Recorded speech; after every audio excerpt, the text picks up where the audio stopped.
talk. Is this okay? Talk. Okay, cool. Well, here, I'm gonna grab my notes. I'm Marguerite, and like Jason just said, I have a podcast. I'm a real estate agent. That's kind of the way that I make my money. I started working in real estate about 12 years ago, and I've been in downtown Tacoma for about 10 years. And when I moved to Tacoma, I didn't really know anybody. Like, I mean, I knew like a couple people, but I'm from the county. I'd started my career in the county. I didn't know much about urban real estate, which, believe it or not, is quite a bit different from suburban or rural raw land and those kinds of things. So I just remember, like, when I first moved downtown, like my first morning, like going for a walk in downtown Tacoma, I had like this fake juicy couture jumpsuit. You know what those are? Like plush crushed velvet. Like, I thought I was really cool. And walking around and just like, wow, I have no idea what businesses are in that building. Like, I have no idea who any of these people are. And like passing people and thinking, I bet they know everything. Like, you know, they look like they belong here, and I wonder how long it'll take me to like feel like I belong here and to like make friends. I mean, like, I knew some people, but I didn't feel like deeply connected. And I don't know how many people in the room live downtown or in Tacoma. Okay, so about half. I mean, it's an amazingly connected place. It did not take long. Within a few years, I had friends, I had business connections. Like, this is a very exciting, connected place to live. So I started a few years ago a website called Move to Tacoma. And at the time, we were not in a real estate boom. We were still kind of trying to respond to a lot of bad information. I would have clients that would be relocated here, like physicians or military people being PCS'd. Like, I'd get calls from the wife and she'd be like freaking out because what she was finding on the internet was not good. You know, like, where can I live? Like, where can my children grow up? You know, and I'm like, gosh, this is not good, because that's not what Tacoma's like. People who live here know this is a really great place to live. But our PR was not so awesome all the time. And so MoveToTacoma.com was just, the idea was I wouldn't talk about real estate. I wouldn't try to sell anybody anything. I would just talk about what's awesome about Tacoma and create some neighborhood guides so that people could kind of get a flavor for what neighborhood might be good for them. And philosophically, I just sort of believed that if people got good information and they liked me, eventually they would call me to buy a house. But really, it was about kind of shifting the narrative. And what happened shortly after that, of course, is that Seattle's market went crazy. And since Pierce County is King County's affordable housing plan, people started drifting down here. And at the time that I launched the website, I was very concerned about people finding it, because I could see you guys are doing a lot of really good stuff. That website is amazing. And you guys have like all the channels. I'm very impressed. But it can be hard to be found online when your website is new. You don't have a lot of credibility with Google. It doesn't know that you're the thing it should be giving. And there's a lot of real estate agents trying to kind of float to the top. And that's where podcasting comes in. I'm a big fan of podcasting. And so I thought I would just do like 10 episodes just to kick off the site. Does anyone in the room subscribe to any podcasts or listen to any podcasts? Okay, so what a podcast is basically like a radio show on the internet.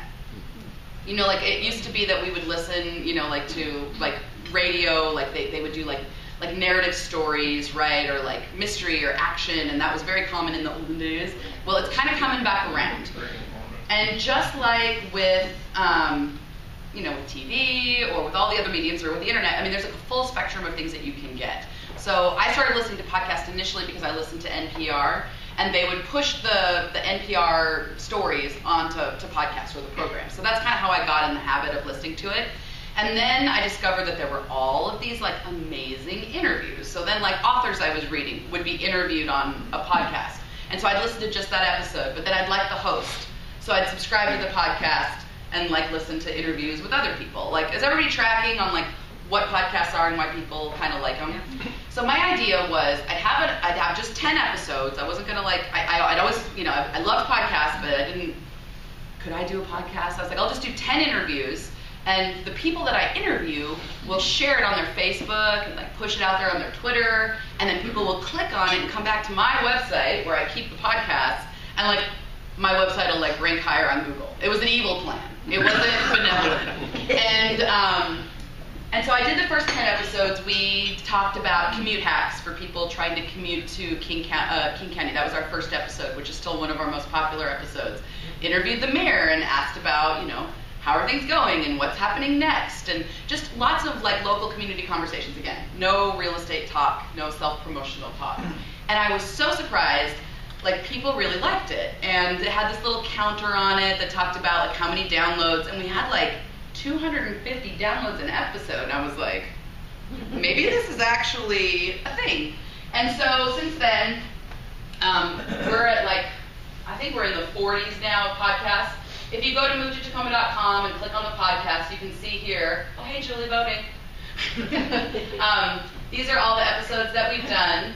We've done all kinds of interviews, from interviews with moms about things to do with the kids in Tacoma, to interviews with business owners and reporters, and this December, someone actually interviewed me, which was kind of weird. We also have an ongoing series. Are you guys familiar with Michael Sullivan from UW-T, the historian? So I asked him to please come on the podcast and do a 2-hour special where we would do an entire history of Tacoma.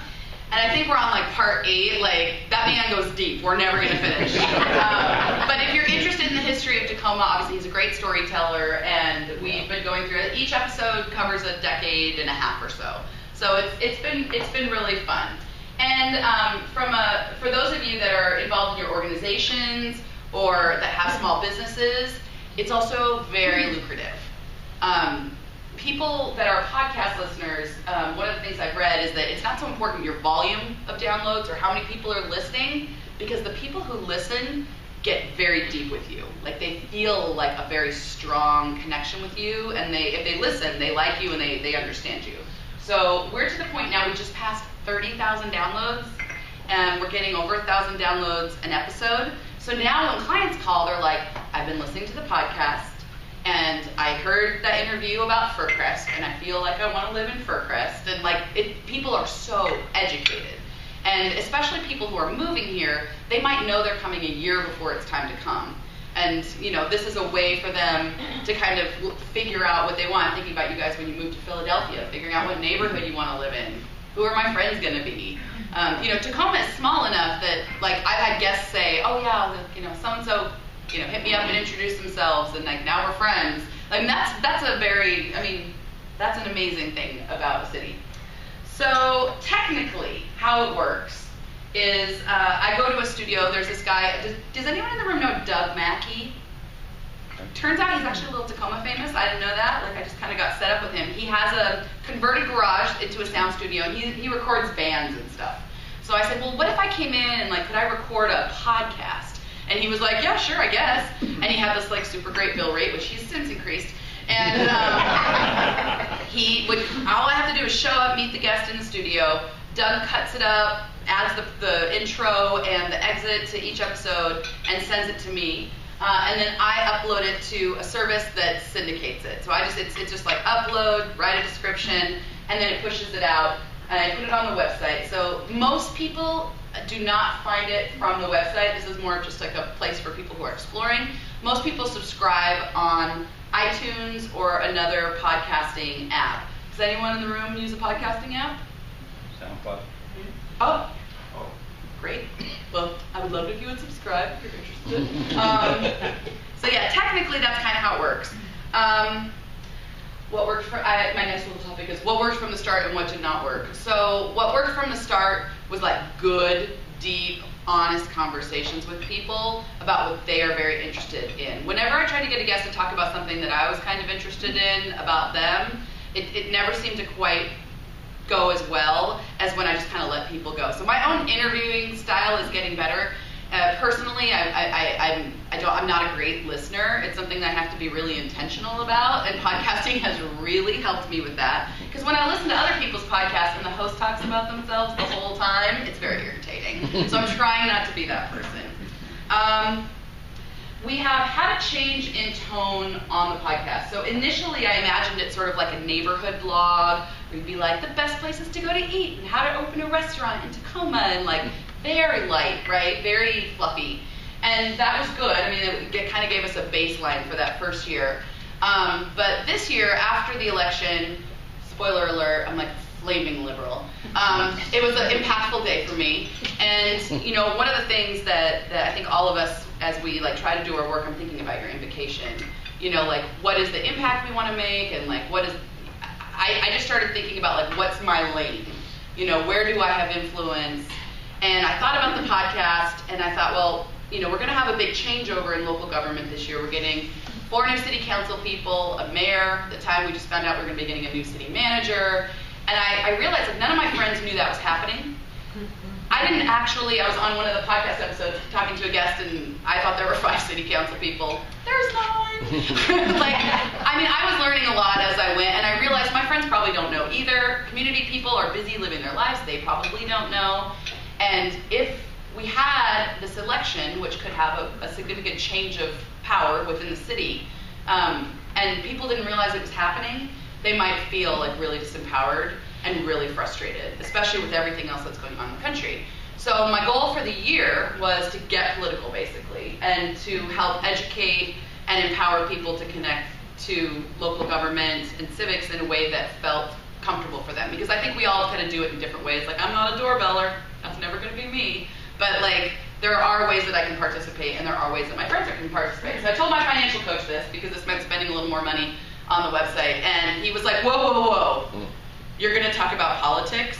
This is your work blog. And I'm like, I know, but I think it'll all work out. I think it'll be okay. Like, and so far it has. I'm sure that some people have been upset. It's generally a progressive tone. I did get a bad review that was like, this would be a real great podcast if it wasn't so liberal. And I'm like, go start your own podcast.